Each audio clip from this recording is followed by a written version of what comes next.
Okay, this final video is going to look at something called conditional formatting. Basically, conditional formatting will change the colour of a cell usually, um, depending on what is actually the value in that particular cell. So it really makes the data quite visual and easy to understand. So in this particular example, I want to highlight all my students that have passed in green, and I want to display all the ones that failed in red. Okay. Now what you don't do here, and what I see some students do to kind of cheat around this, is they go through it one at a time and highlight green, highlight highlight red, green, etc. Okay, which is quite a long winded way of doing things. There's a much quicker way of doing it, so let's just put those back.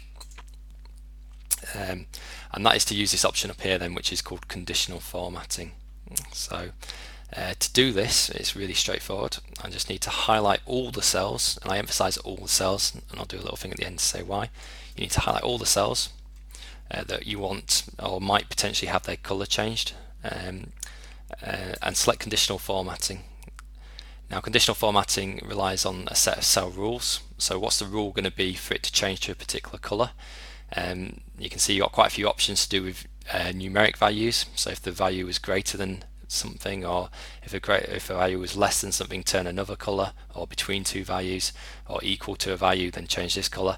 So you've got quite a lot of flexibility there with numbers. But the cells that I'm working with here, you can see I haven't got numbers in there, I've only got text. So the only option in here that applies to me is this text that contains at the moment. So I select that, text that contains. So I'm going to do it for my pass students first. So if I type in pass, so if a cell contains pass, I want that cell to turn green. Press OK. And you can see that all the students that have passed this exam are now highlighted in green, quite clear and easy for me to see. Also, because I highlighted all the cells, if a student has a remark, or we have a new set of students through a new year and the results are different, if I press 65 up here, because I highlighted all the cells, that conditional formatting still applies to that cell as well, and that updates to green with the update of the marks, okay, which is an important feature. I just need to do the same thing again now for the students that failed, and again I need to make sure I highlight all the cells regardless of whether they say pass or fail in them, because at some point in time they could all be either a pass or fail. So if I highlight all those cells, back over to conditional formatting, back to highlight cell rules, back to text that contains, and in this time it's a fail option, isn't it? So I'm going to type in fail there. Red seems a fairly suitable colour for that, and if I press OK, you can see that all my fail students are highlighted as well.